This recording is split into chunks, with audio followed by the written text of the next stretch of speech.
40 6709 659.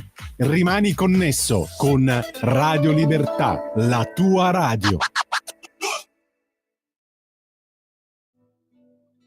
Va ora in onda Largo ai bambini, educazione e dintorni. Dove c'è un bambino, c'è un'intera società, con Francesca Corbella. Francesca, a te la linea. Grazie Lorenzo, buongiorno cari amici. Oggi parliamo di una casa editrice storica milanese, la Meravigli Edizioni, che molto probabilmente voi conoscerete, ma è la prima volta che ne parliamo in Largo ai bambini e poi vi spiego perché.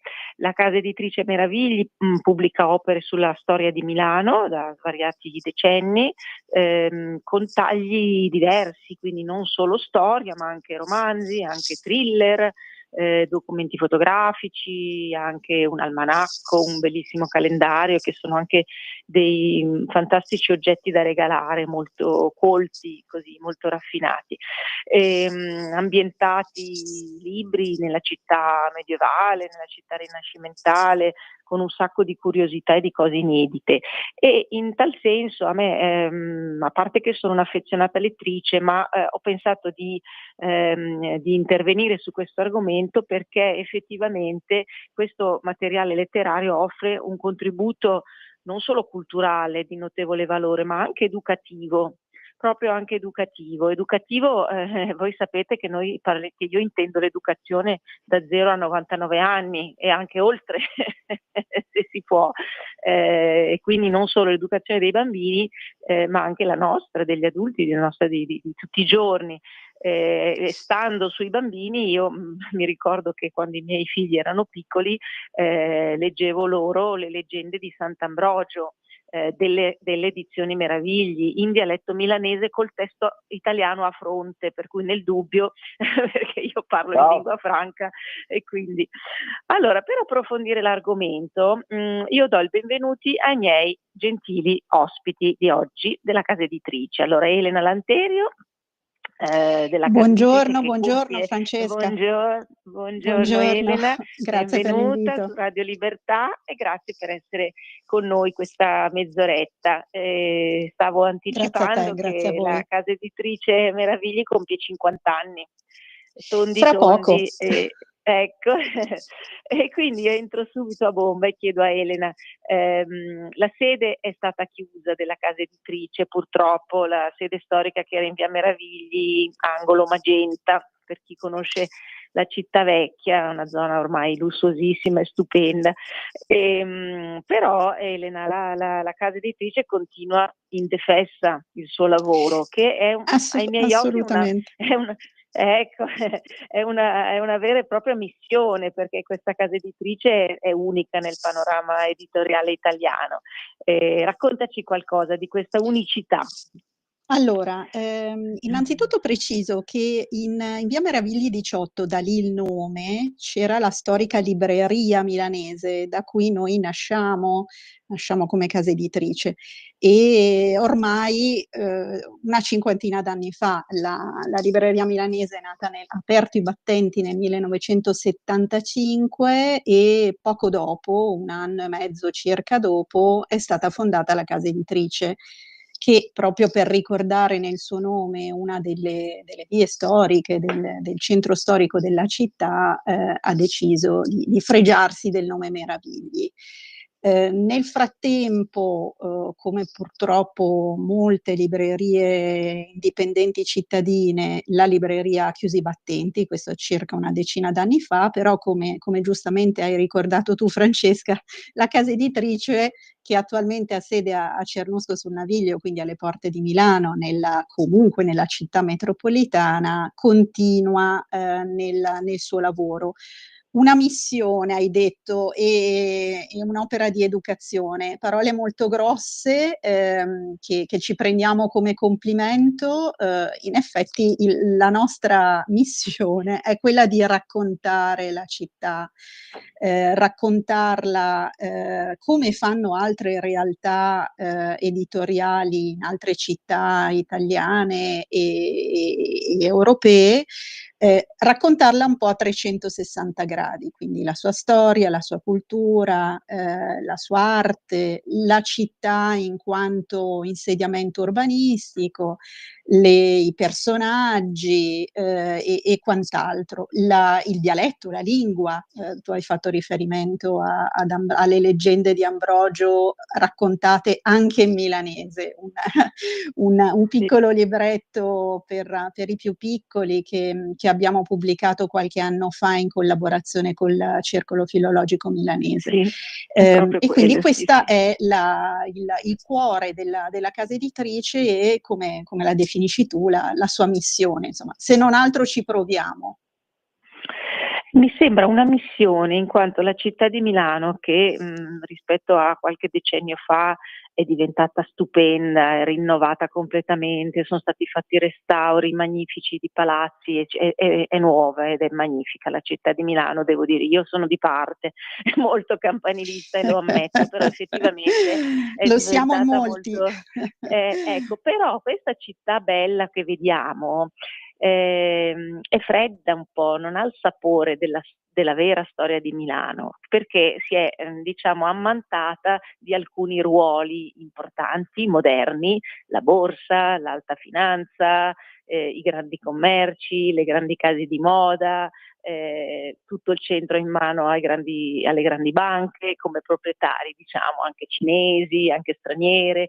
La conosciamo Milano, ma quello che meno conosciamo noi milanesi è proprio la sua storia, che è ricchissima, ricchissima di dettagli, di aneddoti, di cose anche simpatiche, buffe, di personaggi interessantissimi. Ecco, in questo la casa editrice Meravigli aiuta a tener viva quella base che è nascosta e che non si vede, proprio perché siamo milanesi, non la facciamo vedere tanto, e che è quella che poi ha prodotto la città moderna. Ecco, e Sì, quindi certo, la città di Milano, come giustamente ricordi, e come poi soprattutto potrà ricordare Tito Livraghi, che è qui con noi questo pomeriggio, che saluto, adesso visto che lo siamo in collegamento stuzzichiamo, telefonico. adesso lo stuzzichiamo. È come una roccia sedimentaria, nel senso che Sì. la sua storia plurimillenaria si è stratificata e strato dopo strato tendenzialmente ha nascosto man mano appunto nella sua crescita pagine di storia che venivano prima, precedenti, per affermare un nuovo volto. La città di Milano si è storicamente sempre trasformata.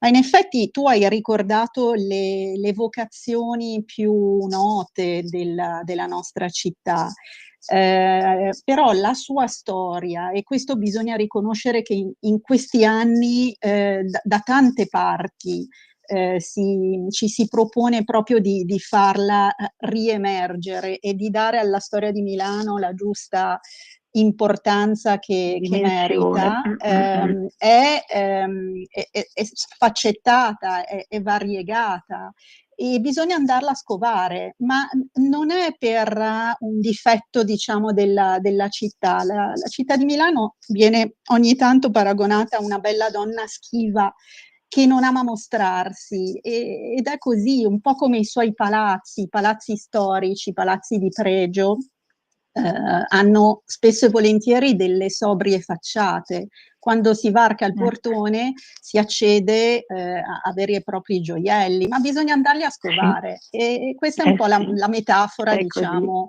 anche della storia cittadina. Quindi noi, con i nostri Sì. autori, perché non dimentichiamoci che la casa editrice esiste grazie ai suoi autori, quindi a coloro che fanno ricerche, scrivono e hanno voglia di condividere la loro passione per la storia della città con i lettori, quindi col pubblico. Va scovata questa storia e va raccontata con modalità diverse, e noi cerchiamo E voi lo appunto di fate, farlo. e voi lo fate egregiamente, lo fate egregiamente. Allora adesso presentiamo uno degli autori più amati dai lettori della casa editrice, che collabora appunto, come tu dicevi, con la casa editrice Meravigli. Buongiorno Tito Livraghi, benvenuto. Buongiorno. Si sente, buongiorno, grazie per questi minuti preziosi sottratti alla scrittura del nuovo libro, di un altro nuovo libro, uno l'ho appena finito, adesso ne parliamo, quindi benvenuto su questa radio. Allora, Tito Livraghi, scrittore, esperto di milanesità, ha appena terminato la sua ultima opera, importante direi, e dal titolo importante, si intitola Guerra e pace, Milano 1940-1945, ed è una raccolta inestimabile di documenti, foto della Milano bombardata. E quindi, Tito, il 25 aprile del 2025 saranno trascorsi 80 anni da questo bombardamento, quindi il libro cade nella ricorrenza di una pagina triste per Milano. Che cosa descrive il tuo libro? Perché questa memoria, insomma? Perché la memoria degli italiani è corta e quindi c'è bisogno di riattizzare quello che è successo in passato per capire chi siamo. Perché sto facendo molte presentazioni di questo libro e quello che ho colto è stato soprattutto la meraviglia delle persone presenti di fronte alle immagini di come è stata bombardata Milano. Spesso mi sento dire ma è come Gaza, perché la gente ha sotto gli occhi che cosa è Gaza, adesso senza esagerare, perché i mezzi distruttivi messi in atto da Israele contro Gaza sono clamorosamente più potenti di quelli che utilizzavano gli alleati allora, ma ci sono delle fotografie che documentano in alcuni quartieri di Milano esattamente le stesse immagini, cioè quartieri praticamente demoliti, diroccati. Ma quello che stupisce di più è che soprattutto i più giovani danno per scontato che Milano sia sempre stata quello che loro conoscono, ma senza andare nei più giovani, anche i cinquantenni. Solo i più vecchi vicini a quei giorni, grazie ai genitori che sono quasi tutti morti ormai, che hanno raccontato queste storie, hanno un link con quello che è successo. Ma non è successo tanto tempo fa. Io sono vecchio e c'ero, cioè ci sono ancora, non è una storia di chissà quando, ero un bambino chiaramente, ma qualche ricordo ce l'ho ancora e quindi quando si fa vedere com'era, che so io, la Cagranda piuttosto che Palazzo Marino, piuttosto che Santa Maria delle Grazie mi viene in mente. Santa Maria delle Grazie, dove distrutta, dove con il cenacolo Vinciano salvatosi per miracolo. Per molto. Sì. Allora vedo che si aguzza le orecchie, tutti si stupiscono. Ed è stata una sorpresa per me, perché davo per sottinteso che comunque queste bruttissime pagine fossero ormai un ricordo comune. Così non è. Recente, io mi ricordo mio nonno Giovanni, che adesso è morto, mi raccontava proprio questo, la famiglia di mia mamma, quindi il nonno Giovanni, papà di mia mamma, era sfollata a Rapallo durante la guerra, ma il nonno continuava a fare avanti e indietro, veniva a Milano per lavoro e poi tornava giù da mia mamma, e ci raccontava come un giorno, giunto proprio all'indomani dei bombardamenti, forse il momento culminante dei bombardamenti, arrivato a Milano non ha avuto il coraggio di andare a lavorare, si era seduto su un cumulo di macerie e aveva pianto, e ci raccontava questa cosa con un'afflizione incredibile, un'afflizione incredibile. Dunque, per entrare scusami, un attimo prego. nei ricordi familiari, che poi dopo è molto bello perché alla fine della presentazione, stimolando la platea, saltano fuori queste cose, e ognuno dice sì, mio nonno mi diceva, e mia madre, ero sfollato anch'io, arrivò Pippo. Pochi sanno che cos'era. Era Io un non lo piccolo so. aeroplano che verso la fine della guerra partiva dalla Puglia, e arrivava nella pianura padana, soprattutto di notte. Vedeva delle piccole luci e buttava giù bombe o mitragliava. Bene, mia madre era su una strada di campagna dalle parti di Varese dove eravamo sfollati, arrivò Pippo di giorno in questo caso e cominciò a mitragliare. Mia madre si buttò nel fosso, io ero con lei sulla bicicletta e la bicicletta fu colpita, ma mia madre no, non sarei qui a parlare di queste cose. Già, mamma mia. Sì, che, insomma, i nostri ascoltatori, credo che tanti possano raccontare episodi di questo genere in tutto il nord Italia. Quindi dunque tu presenterai domani 24 gennaio alle ore 18 il tuo Guerra e Pace Milano 1940-1945 alla libreria Gallaratese. È corretta? Un'informazione corretta che ho dato? Sì, giusto. Biblioteca Gallaratese, una delle tante Chiedo biblioteche scusa, civiche del Biblioteca sistema Gallaratese, bibliotecario venerdì milanese. 24 Sì, gennaio alle ore 18. Tito esatto. Livraghi presenterà il suo libro. Ci sono altri appuntamenti previsti? Ce ne sono tanti in calendario, come giustamente ha già ricordato Tito, ha fatto parecchie presentazioni Sì. quando era appena uscito il libro, quindi poco prima di Natale. E ce ne sono altrettante ancora in programma, soprattutto si concentreranno nel mese di aprile, proprio per la ricorrenza del prossimo 25 aprile, 80° anniversario della liberazione.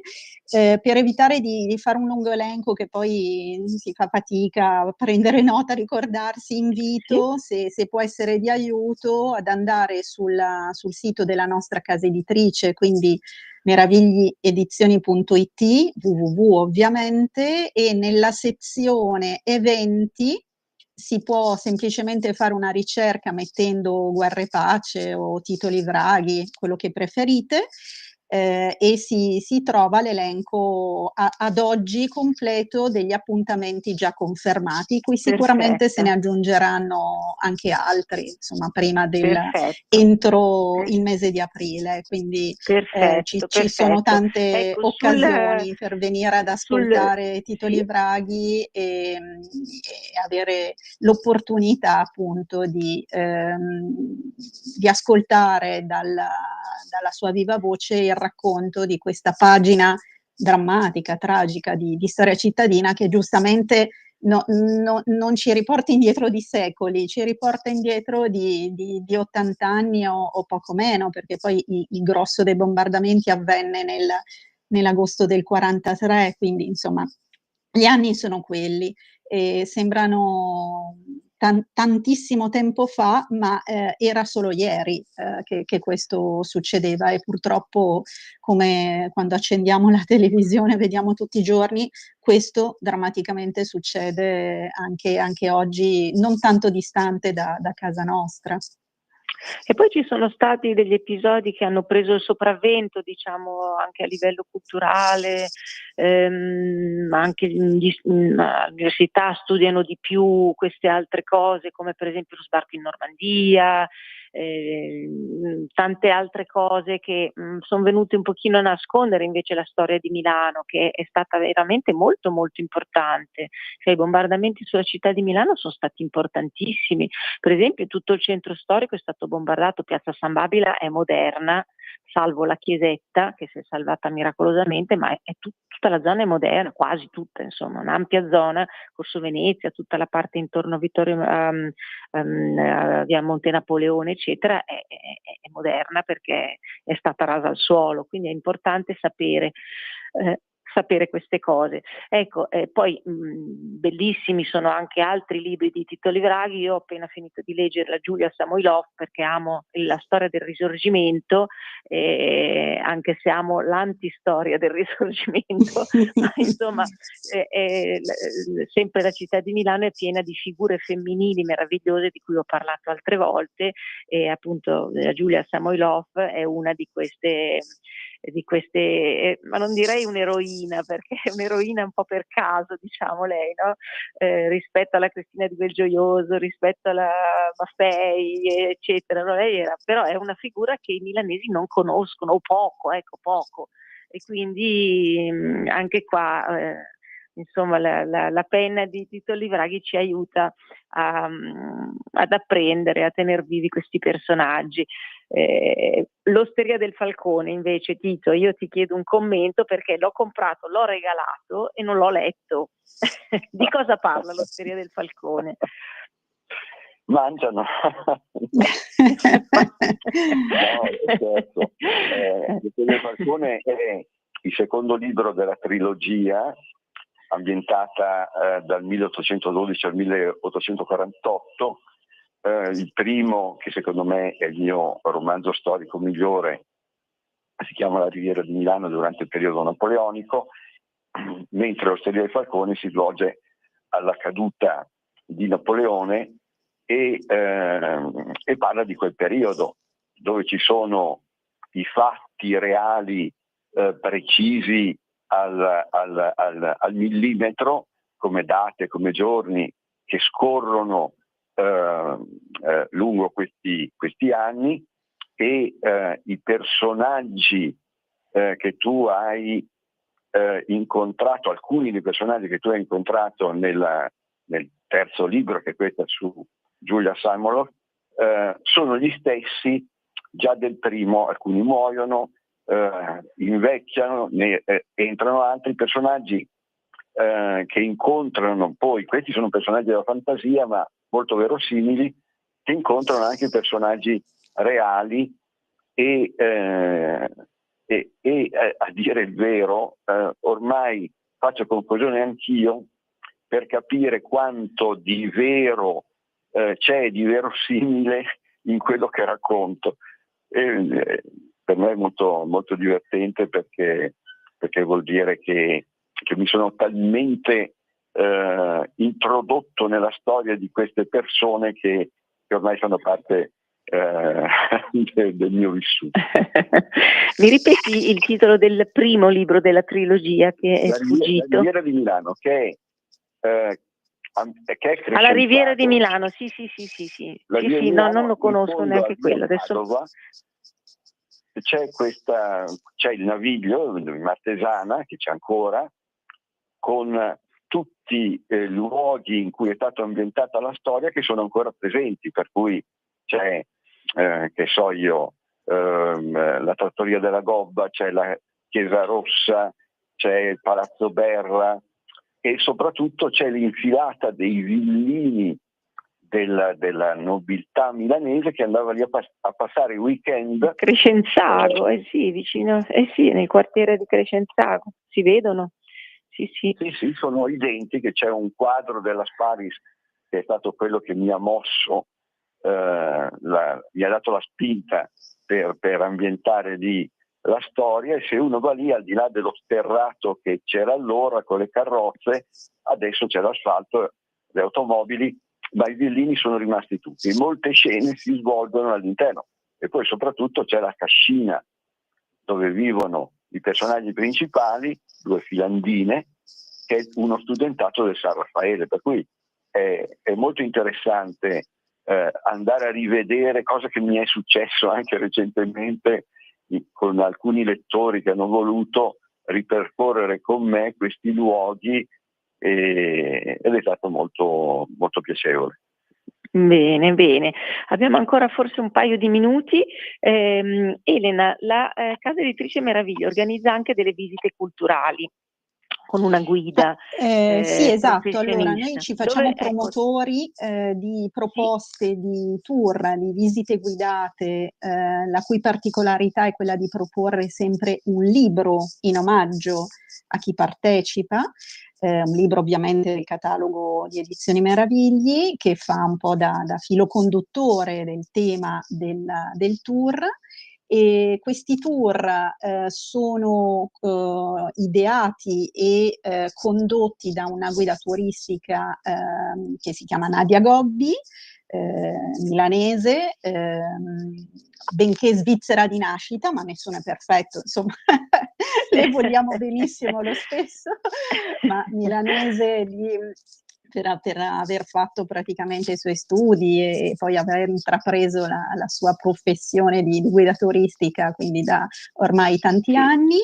Quindi attraverso il nostro sito, nella sezione visite guidate, oppure direttamente sul sito di visite guidate per tutti in giro per Milano, o iscrivendosi alla nostra newsletter, lo si può fare sempre dal nostro sito, c'è un apposito bottone, tasto newsletter, si può conoscere il calendario dei tour che vengono proposti tutte le settimane, in genere il fine settimana, quindi o il sabato o la domenica, e attraverso queste visite guidate, ripeto, con libro in omaggio, si scoprono parti della città che raccontano, esattamente come raccontano i romanzi di Tito Livraghi, moltissime storie. Quindi ci si trova tu per tu con dei luoghi, e i luoghi sono, come ci ricorda appunto Tito, delle quinte, come se fossimo in un teatro, e quindi in queste quinte si muovono dei personaggi, ci muoviamo noi oggi, e nel passato si sono mossi dei personaggi, molti dei quali ce li ricordiamo perché sono diventati famosi, ed è bello andarli a riscoprire anche attraverso questi tour. Bene. Quindi Elena, un ti invito ringrazio. ulteriore Dobbiamo alla stringere un riscoperta della nostra pochettino. città. Bene, Elena, grazie. Dobbiamo purtroppo chiudere. Ripetiamo l'indirizzo del sito delle case editrici. Meravigliedizioni.it, www, ovviamente lo si trova. Bene, bene. Io vi ringrazio moltissimo Tito Livraghi, auguri per le tue opere e per l'ultima. Grazie Elena Lanterio della casa editrice Meravigli. Grazie a te, Francesca. Daremo seguito a questa chiacchierata su altre nuove opere. Grazie, molto volentieri. buona continuazione. Arrivederci. Anche a tutti voi, grazie. Avete ascoltato Largo ai bambini,